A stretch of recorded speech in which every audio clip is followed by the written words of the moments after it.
What's up, guys? It's me. I'm back with another video. I just started uploading Road to Revenge Part 4. So go check that out before you watch this. It's up to you, but I would recommend it. Not that that has any significance to this, because this is my 2022 Summerslam Predictions video, but I would like you to go watch that video as well. Make sure to drop a like on both videos, subscribe to the channel, turn on post notifications so you don't miss out on future videos and streams. Make sure you use code ANJJ for $5 off orders of $30 or more at Circle B Diecast. And let's jump into this because, yeah. Alright, so we have 8 matches on the card. Was supposed to be 9, but Seth Rollins versus Riddle has been postponed. We don't know if Seth will be announced tomorrow as having a mystery opponent, quote-unquote, or if he won't wrestle. He is in Nashville for the weekend because he has media obligations. But it will be interesting to see if he gets a match announcement or not. A lot of fans are hoping that it's going to be Johnny Gargano, coming back with Triple H at the helm of creative and of talent relations, as Steph and Nick Khan being co-CEO and all that fun stuff. This is going to be really fucking interesting, especially since Triple H apparently has said that he would like to make a splash creatively here, but he'll only do it if it makes sense. So with that being said, let's jump into the card. I'm reading off the card as it's listed on the wiki page for SummerSlam. I don't know if this is going to be the actual order or not. I have a feeling it will, but we'll see. So we kick things off, potentially, with Logan Paul versus The Miz. This is going to be interesting. Now, if y'all go back to my WrestleMania live reaction stream, when we got the Mysterios versus Paul and Miz, I was thoroughly impressed with Logan Paul. Say what you will about the Paul brothers, Logan is the better of the two, and I'm not saying he's necessarily redeemed from his past shenanigans. Japan Forest trip comes to mind, but he's definitely worked on making himself a better person. And quite frankly, in terms of WWE, he has shown time and time again he's dedicated. He takes it seriously. He's not hot-shotting it. And as far as his deal goes with WWE right now, it's quite interesting, and it's going to be interesting to see what they do with him. As far as the match goes, I don't really have a lot to say about it. The only thing is, I'm going to go out on a limb. I'm taking Logan Paul for the win. I think he's going to shut The Miz up tonight. Or not tonight, tomorrow night, which will be huge. And also, make sure to tune in. I will be doing a live reaction stream. So, then we have Liv Morgan versus Ronda Rousey for the Smackdown Women's title. Liv Morgan has to retain. Like, she cannot fucking lose the title. I really don't. I don't want to see her lose it, okay? Because here's the thing, right? After Money in the Bank came out from Ronda's photographer that Ronda herself wanted Liv to win the title off of her. So, and supposedly Ronda didn't want the title when she came back, but WWE, knowing that Charlotte was going away for a while, they figured just give it to Ronda. But Liv having it, she is so fucking over. And nobody wants to see her lose it this soon on her first defense. Of course, if Liv does retain, then there's a pretty good chance that Charlotte comes back soon. And who knows what's going to happen there. But, that being said, Bayley supposedly will be in Nashville for SummerSlam weekend. Supposedly. The way I would book it, Liv beats Ronda, and then Bayley comes out to confront Liv. That would be perfect. And it would be a great way to keep Charlotte away from the title so that Liv can continue her reign. And Bayley and Bayley will put on one hell of a feud. Now, Ronda has yet to turn heel. We're all expecting it to happen, and it hasn't happened yet. I'm wondering if there's a possibility that they will try a heel Liv, which would be quite interesting, to be honest. And I don't know how that would work. But if that's what they do, we'll see. I mean, Bayley's going to get a massive face pop. And while I have had this idea of, if Bayley finding ways to get some heat onto Bayley going in, because Bianca and Becky's match will be later in the night, there's really no way to do that. So if Bayley's going to come back as a massive face, if you make Liv heel, you're taking a massive risk. But with Bayley, across the ring from her, it could pay off big time, and it would show a different side of Liv, I think. So we'll see what happens there. But I do have Liv retaining. Please let this happen. Then we have Bobby Lashley versus Theory for the U.S. title in a rematch from Money in the Bank. And if Vince was still at the helm, I would think Theory would probably win the U.S. title back. We already could figure he's cashing in later tonight, or later in the night in the main event with Roman and Brock. Because, he has said time and time again that's what he's going to do. Now, he did have a little bit of a backstage thing tonight with Paul Heyman, in which Heyman talked to Theory. So, who knows what changes there, if anything changes at all. But, we'll see. As far as Lashley versus Theory goes, I would like to see Lashley retain the U.S. title. Because, if Theory wins and then he cashes in and somehow manages to do the unthinkable and win the belts himself, no, because we don't need 3 belts Theory. Fuck no.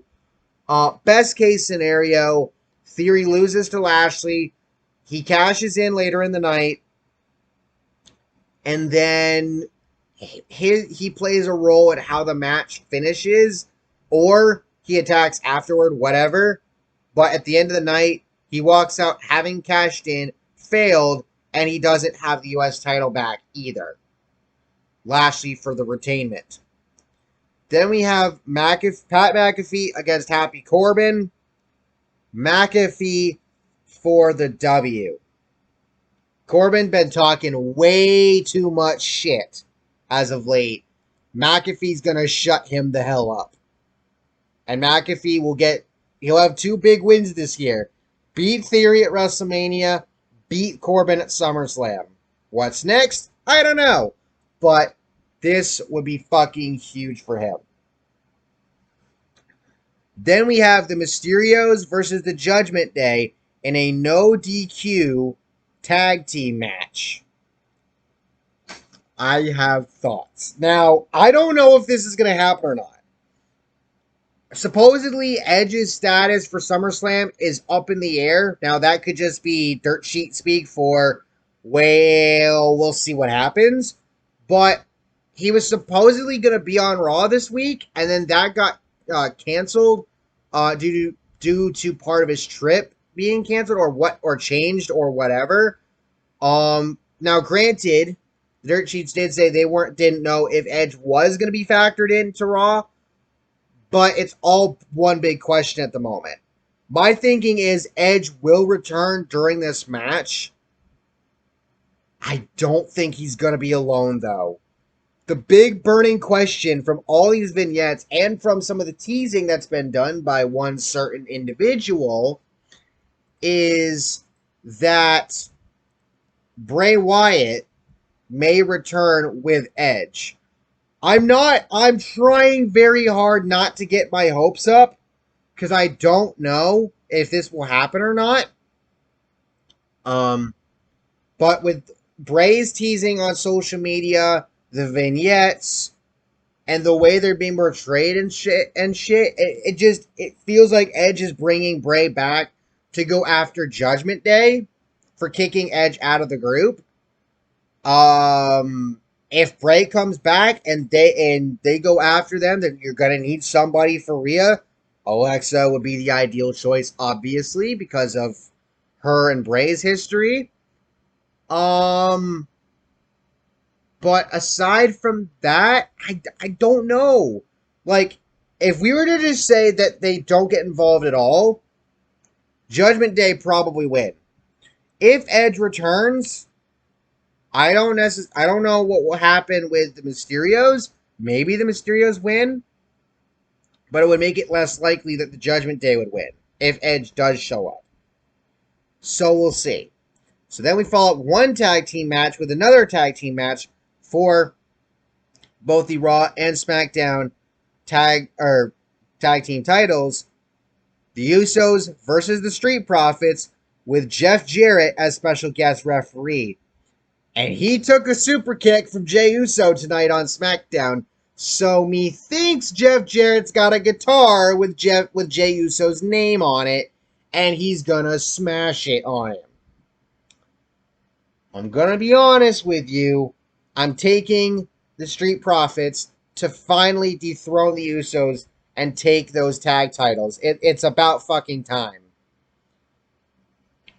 Absolutely. Fucking absolutely. Give me Street Profits as tag team champions again. Please. So then we get Bianca Belair versus Becky Lynch for the Raw Women's title. Well, this isn't a 2 out of 3 falls match, so I think I know what's going to happen. Becky's going to come out first. Bianca's going to come out after. Bianca cheap shots Becky, something to that extent. Bianca pins Becky in less than 26 seconds. I know a lot of people want an actual match to happen, but it would be fitting if Bianca did that to Becky as revenge for what happened a year ago. Now, you could do this in a way in which the bell doesn't ring when Bianca does it, so she pins Becky, but then the bell rings, and so Bianca's a little flabbergasted, and she needs a moment to catch herself, but Becky immediately goes on the offense, and Bianca's like, oh shit, and then that's when the match actually gets going, and then Bianca retains anyway. That's kind of how I would do it, but it would be nice to see her beat Becky in less than 26 seconds. That'd be nice. Just saying. And then, finally, to close out the night, Roman Reigns versus Brock Lesnar for the Undisputed WWE Championship.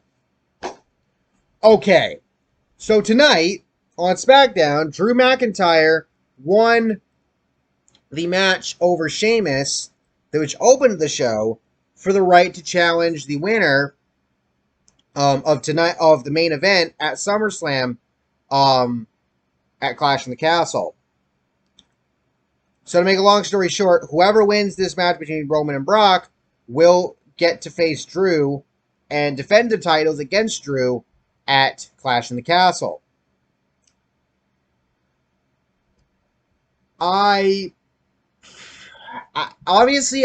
Roman is the obvious choice here to retain and keep the titles and all that shit. But I'm not so sure now, because at the end of the show tonight, Brock came out, and it honestly kind of seems like they are setting up, potentially, Brock versus McIntyre. Because remember, when McIntyre won the WWE title for the first time, he did it at WrestleMania 36 in front of no crowd because of COVID. And he did it beating Brock. My view is that WWE, or specifically with Triple H now at the helm of creative, would maybe like to rectify that.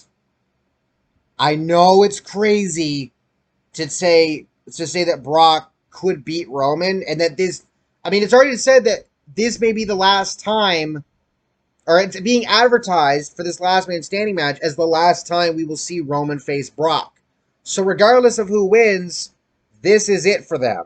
And Roman has been in the media saying he hopes this is the last time he faces Brock because of how, rough Brock can be.